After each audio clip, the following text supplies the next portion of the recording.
안녕하세요. 송성원입니다. 이번 시간에는 일본군 위안부 문제 해결을 위해 국제적으로 어떻게 연대하였는지 국제연대 운동에 대해 알아보도록 하겠습니다. 국제연대 운동에는 유엔의 인권위원회를 비롯한 여러 위원회에서의 보고서가 있고, 그리고 여성국제전범법정 활동이 있고, 또한 미국 하원에서의 청문회가 열리고 위안부 결의안이 채택되는 그러한 내용이 포함된다고 하겠습니다. 먼저 유엔 인권위원회 등 보고서에 대해서 살펴보도록 하겠습니다. 1993년 8월 25일 반 보벤 보고서가 유엔 인권위원회에 보고가 됩니다. Slavery and Slavery Like Practice During Wartime.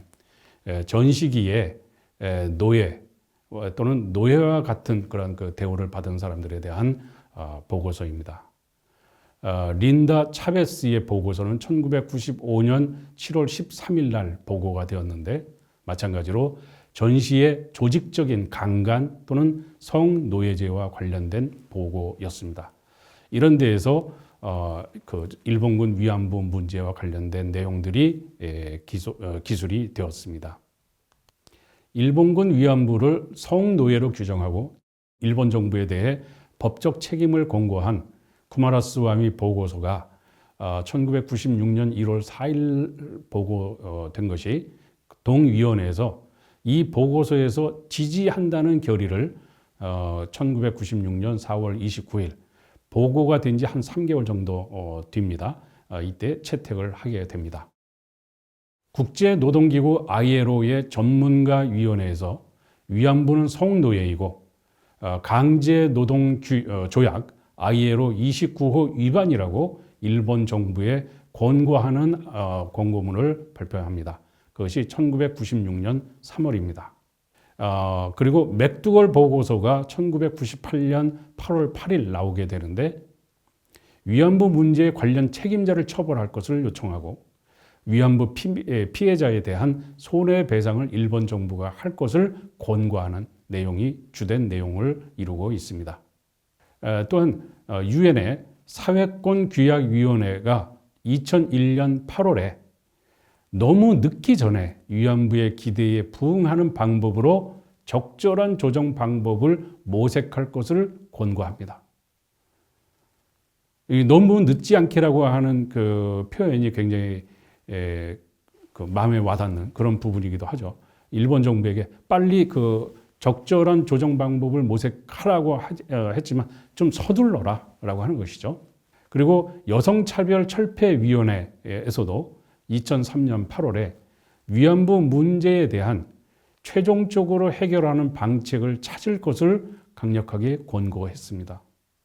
도도디엔도 2006년 1월 24일 보고서에서 불황민, 아이누, 오키나와인, 제국 일본의 식민지 피해자, 아시아 이민자 등에 대한 인종차별과 관련해 일본 정부의 공식적인 인정, 차별금지법의 채택, 교과서, 기술 등을 권고하는 보고서를 발표합니다. 여기서 불황민이라고 하는 것은 일본에서 얘기하는 브라크라고 해서 피차별자들, 천민을 가리키는데요. 불가촉 천민을 가리키는데요. 이 사람들을 보통 일본에서는 비인, 인간이 아닌 인간과 동물의 중간 정도로밖에는 생각하지 않는 그런 피차별족이 있었습니다. 그리고 아이누 오키나와는 일본이 제국주의로 나아가기 전 단계에서 아이누와 오키나와를 일본의 그 판도에 포함시킨 그런 것이고, 제국 일본의 식민지 피해자는 아시는 것처럼 타이완이나 한반도 같은 곳을 가리킵니다. 현재에도 진행되고 있는 일본에 이입된 많은 아시아계 이민자에 대한 인종차별이 이루어지고 있는 그런 현상과 관련해서 그러니까 단지 그 제국 일본의 식민지 피해자만이 아닌 상당히 다양한 사람들에 대해서 일본 정부가 그들에 대해서 인종차별했다고 하는 것을 공식적으로 첫째 인정할 것, 공식적으로 인정할 것, 차별금지법을 채택할 것, 그리고 교과서에 이러한 사실을 기술을 할 것.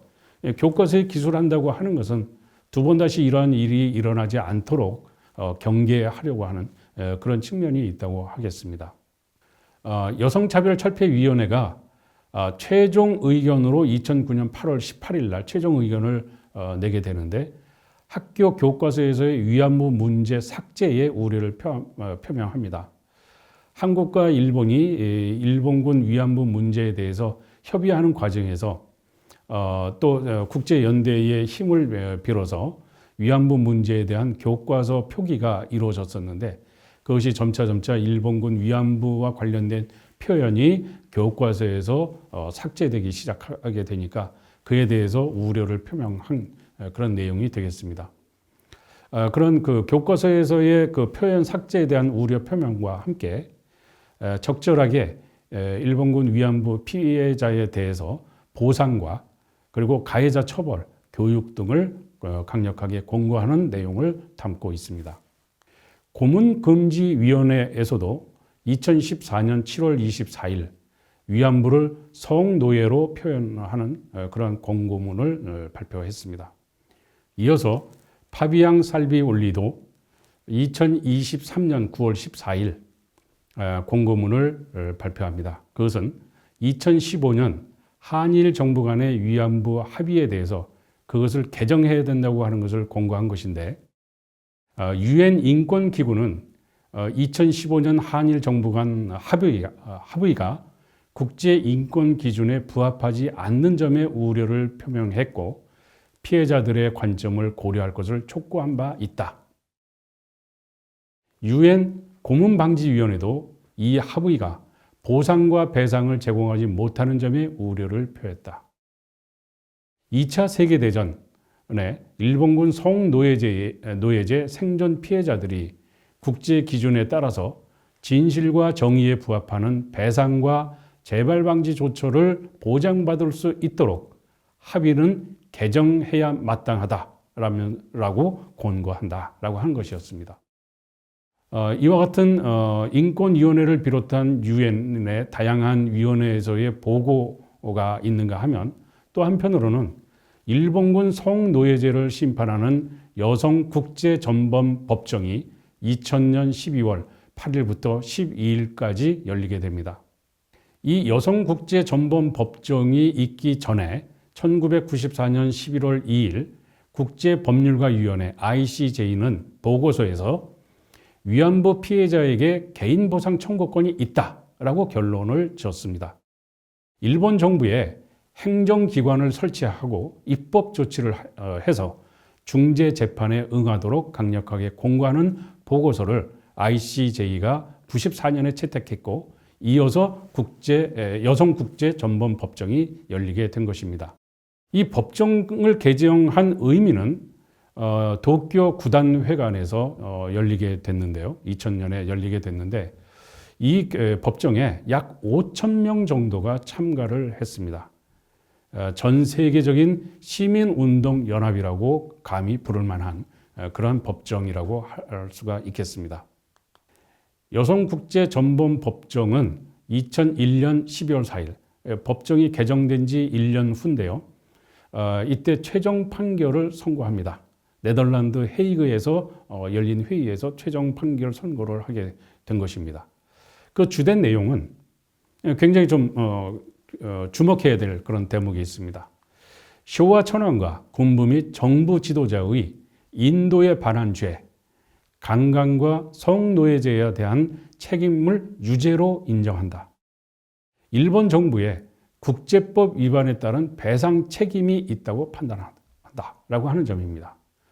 여기에 소와 천황과 군부 및 정부 지도자에게 책임을 물었다는 것, 이게 굉장히 큰 의미가 있다고 할 수가 있겠습니다. 이러한 그 여성국제전범법정이 일본 사회에 미친 영향은 이런 법정 내용을 바탕으로 NHK가 특집 방송을 준비를 했습니다. 다시 묻는 정시 성폭력이라고 하는 건데 이 방송을 하려고 하니까 일본 정계의 주요 인물들이 방해 공작을 해서 압력을 넣어서 원래 NHK 특집 방송에서 구상했던 그런 내용들하고는 다르게 조작돼서 2001년 1월 30일 날 방영되는 그러한 문제가 발생했습니다. 정치인의 압력에 의해서 TV의 방송 프로그램이 왜곡 조작돼서 방영된다라고 하는 사실은 일본에서 보면은 언론 자유를 되묻는 그러한 문제이기도 하지만 우리가 지금 학습하고 있는 일본군 위안부와 관련된 문제에서 본다면 일본군 위안부 문제에 대해서 일본 정부 내지는 정치인들이 얼마나 불편하게 생각하고 있나 하는 것을 여실히 보여준 그러한 사례라고 할 수가 있겠습니다. 미국 하원에 일본군 위안부에 대한 결의안이 최초로 제출된 1997년부터 10년이 지난 2007년 1월 31일 다시 이 위안부에 대한 사죄를 요구하는 결의안이 제출이 됩니다. 일본계 미국인인, 그러니까 일개인이죠. 일개 미국인인 마이크 혼다 의원을 비롯한 7명이 결의안을 제출하는 핵심 인물이 됐습니다. 결의안과 관련된 공청회를 개최를 하는데 여기에서 위안부 피해자 3명을 초청해서 증언을 듣게 됩니다. 바로 2007년 2월 15일입니다. 이때 미국 하원의 의사당에 서서 위안부 피해를 증언한 3명이 한국의 이용수 할머니, 당시 79세였습니다. 김군자 할머니, 81세셨습니다. 네덜란드인 얀 오헬은 85세였습니다. 이 3명이었습니다.